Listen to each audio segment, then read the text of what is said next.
Hello friends, welcome to ओजस्वी English classes. कैसे हो आप सभी और आपकी पढ़ाई कैसी चल रही है? फ्रेंड्स, हम पढ़ रहे हैं लिटरेरी टर्म्स। इससे पहले भी मैंने काफ़ी सारे लिटरेरी टर्म्स आपको करा दिए हैं जो काफ़ी इंपॉर्टेंट हैं, एग्जाम्स में आने की पूरी संभावना जिनकी रहती है। ठीक है, अगर आपने वीडियो नहीं देखे हैं तो आप मेरी प्लेलिस्ट में जाकर के देख सकते हो। ठीक है, और आज भी हमारा ये session lyric, idyll and ballad को लेकर है, जो कि खास पोएट्री फॉर्म्स हैं। तो आपको इनको जानना बहुत ही ज़रूरी है ना। तो लास्ट तक वीडियो में बने रहिए। इनको लेके जो भी आपको कन्फ्यूज़न है वो सब दूर हो जाएगा, अच्छे से आप इनको समझ जाओगे। ठीक है, चलिए स्टार्ट करते हैं आज का हमारा सेशन। उससे पहले लाइक कर दीजिएगा ज़रूर वीडियो को, कमेंट कीजिए और शेयर कर दीजिए अपनी फ्रेंड्स को।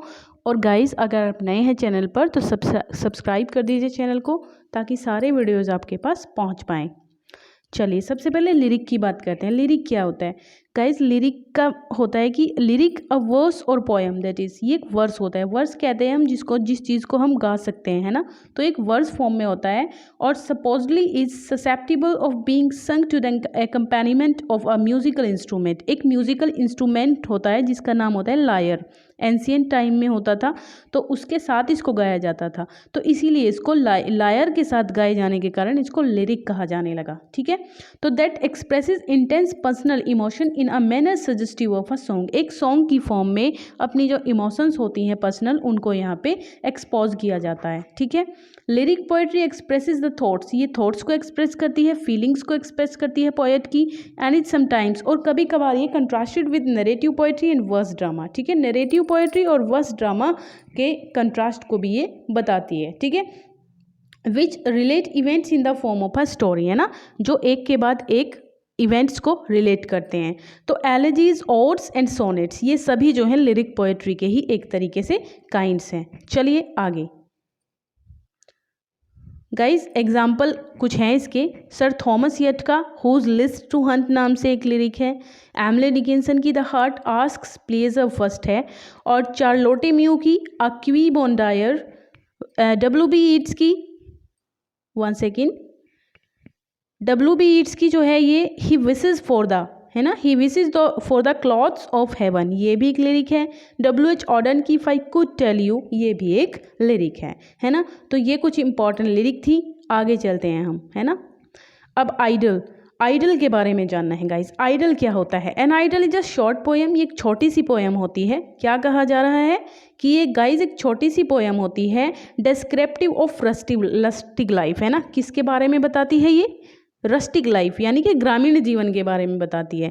Written in the style of Theocritus, short pastoral poems, एक शॉर्ट पास्टोरल पोएम्स के रूप में भी इसको जाना जाता है। और पास्टोरल इसको क्यों कहा जाता है? बिकॉज पास्टोरल पोएम्स भी ग्रामीण जीवन को ही यहाँ पे एक्सप्रेस करती है, जैसे कि चरवाहे वगैरह के बारे में, है ना, शेफर्ड्स के बारे में जो पोएम्स होती हैं उनको हम पास्टोरल पोएम कहते हैं। तो उसी की तरह आइडल जो होता है वो भी पास्टोरल लाइफ को ही बताता है, लेकिन इसमें ये ज़रूरी नहीं है कि वो शेफर्ड ही हो। ठीक है, वो नॉर्मल कोई व्यक्ति हो सकता है किसी विलेज का। तो unlike Homer, Theocritus did not engage in heroes and warfare. His idylls are limited to small intimate world and describe scenes for everyday life, है ना। तो यहाँ पर ये बताया गया है कि होमर और थियोक्राइटिस जो थे, इन्होंने भी ये एक हीरोज़ के रूप में यहाँ पे इंगेज नहीं थे। उनका जो आइडल्स था वो थोड़ा लिमिटेड होते थे, मतलब वो छोटी छोटी जो इवेंट्स होती थी ग्रामीण जीवन को लेकर के, या एवरीडे लाइफ से, जो रस्टिक लाइफ की एवरीडे लाइफ से जो रिलेट करती थी इंसिडेंट्स, उन्हीं को ये यहाँ पे बताया करते थे। ठीक है, चलिए आगे एग्जाम्पल्स अगर हम इसके लें तो आइडल्स ऑफ द किंग हो जाएगा। किसके द्वारा है ये? बाई अल्फ्रेड लॉर्ड टेनिसन, है ना। इसके लिए ये अल्फ्रेड लॉर्ड टेनिसन का आइडल्स ऑफ द किंग है। हरमन एंड डोरोदिया का बाय जोहन वोल्फोर्ग वॉन गॉड है। वो सॉरी गाइज, वोल्फोर्ग वॉन गॉड पूरा नाम है ये इनका, जोहन वोल्फगैंग वॉन गॉड, है ना, गॉड इनको कह देते हैं नॉर्मली। तो हरमैन एंड डोरोदिया। ठीक है, लिसिडस बाय जॉन मिल्टन, ये भी एक क्या है? आइडल का यहाँ पे कहा जा सकता है ना। चलिए आगे चलते हैं हम। अब करते हैं बैलेड की बात। बैलेड क्या होता है? आप पॉपुलर नैरेटिव सॉन्ग, ये एक नैरेटिव सॉन्ग होता है ना। और नैरेटिव का मतलब है ये काफ़ी लंबा चौड़ा होता है। एक नैरेटिव होता है, थोड़ी स्टोरी टाइप स्टोरी को जैसे नरेट किया जाता है, तो इसी तरह एक पूरी कहानी को इसमें नरेट किया जाता है orally. In the English tradition it usually follows a form of rhymed ABCB. क्या होती है इसकी राइम स्कीम गाइस? ABCB. देखिए, और 4 लाइन का ये स्टेंजा कंसिस्ट करता है यहाँ पर, है ना, 4 लाइन का इसका स्टेंजा होता है, ये भी आपको ध्यान रखना है. क्वार्ट्रेंस, जिसको हम क्वार्ट्रेंस कहते हैं, है ना, alternating 4 stress and 3 stress lines, 4 stress और 3 स्ट्रेस लाइन्स के साथ.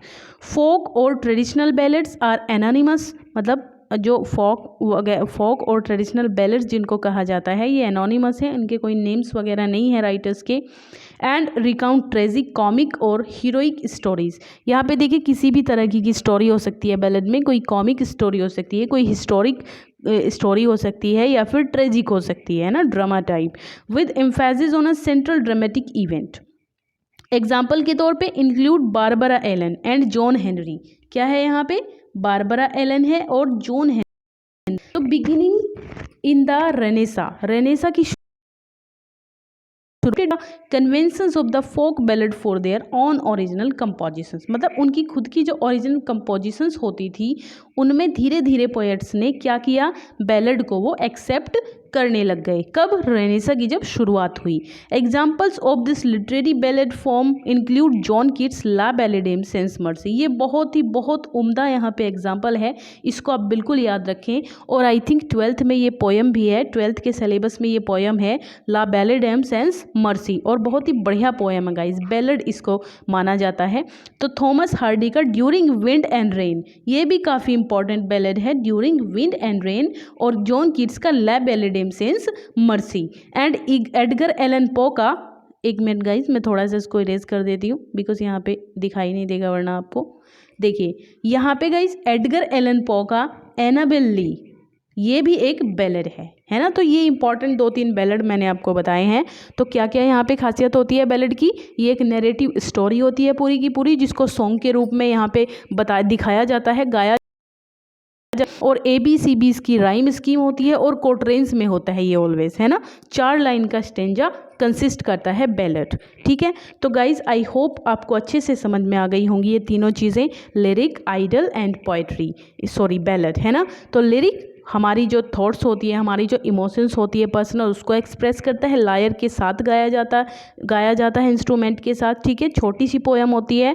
आइडल की बात करें तो ये हमारी रस्टिक लाइफ को एक्सप्रेस करता है ना. और पास्टोरल पोएम्स भी इनको कहा जाता है, क्योंकि पास्टोरल चरवाहे वगैरह की स्टोरी को से भी ये रिलेट करता है. और बैलेड की बात करें तो क्वार्ट्रेन में ये लिखा जाता है 4 लाइन में, ABCBs की राइम स्कीम होती है. ठीक है, तो गाइज आई होप बढ़िया से आपको समझ में आया होगा. अगर आप और अच्छे वीडियो चाहते हैं ऐसे, तो प्लीज़ चैनल को सब्सक्राइब जरूर कर देना. ठीक है, बाय बाय, टेक केयर. देखते रहिए और पढ़ते रहिए, है ना. थोड़ी सी और एक डिटेल्स मैं यहाँ पे देती हूँ आपको बैलेड के बारे में. सम एडिशनल की डिटेल्स अबाउट बैलेड्स के बारे में कुछ अच्छी डिटेल्स हैं यहाँ पे. The ballad is one of the oldest poetic forms. सबसे पहले तो बात ये है कि जो बैलेड है ना वो सबसे पुरानी पोएटिक फॉर्म्स है इंग्लिश के अंदर. ये भी आपको याद रखना है, अगर ऐसा पूछ लिया जाए तो आप बता पाओगे उसको.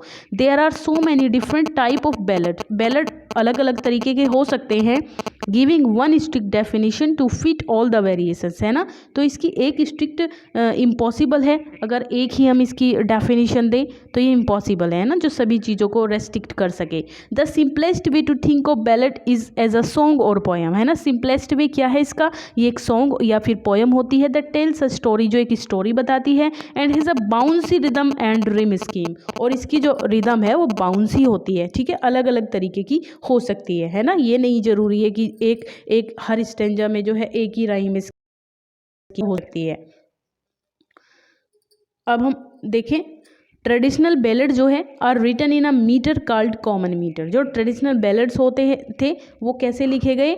कॉमन मीटर में लिखे गए, which consist of alternating lines of iambic tetrameter, है ना. आयम्बिक टेट्रामीटर में 8 सिलेबल्स का होता था ये, विद लाइन्स ऑफ आयम्बिक ट्राईमीटर. ट्राईमीटर कितने का होता है गाइस? 6 सिलेबल्स का होता है. और टेट्रामीटर 8, 4 दूनी 8, है ना. और ये 3 दूनी 6. ट्राई से मतलब 3, टेट्रा से मतलब 4 लाइन्स, है ना. तो may ballad have a refrain, a line or stanza that repeats throughout the poem.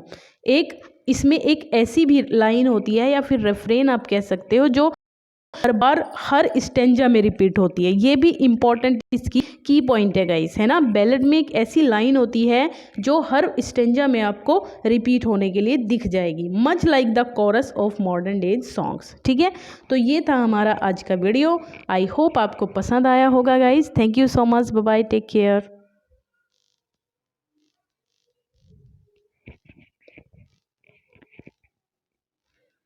हाँ गाइस, सॉरी गाइस, एक चीज़ और है यहाँ पे, मैं थोड़ा भूल गई थी इसको।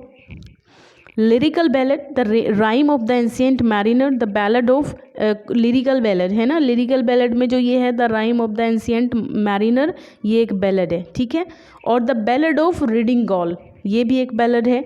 ऑस्कर विल्ड्स का फेमस बैलेड है based on a 6 line stanza, जो कि 6 लाइन स्टेंजा बेस्ड है। Instead of traditional ballads 4 line stanza, traditional जो होता है वो आपको पता है 4 लाइन में होता है, बट ये 4 लाइन में नहीं है। And it is an AB, CB और DB, ये इसकी राइम स्कीम होती है। तो ऑस्कर विल्ड के द्वारा ये है, ये भी आपको याद रखना है ना। तो काफ़ी इंपॉर्टेंट चीज़ें आपको पता चली हैं बैलेड के बारे में स्पेशली, है ना। तो चलिए गाइस, इससे आगे कुछ नहीं है आई थिंक, हाँ इससे आगे कुछ नहीं है। तो चलिए पढ़ते रहिए ना, अच्छे से तैयारी करते रहिए guys. Bye bye, take care, thank you so much for watching the video.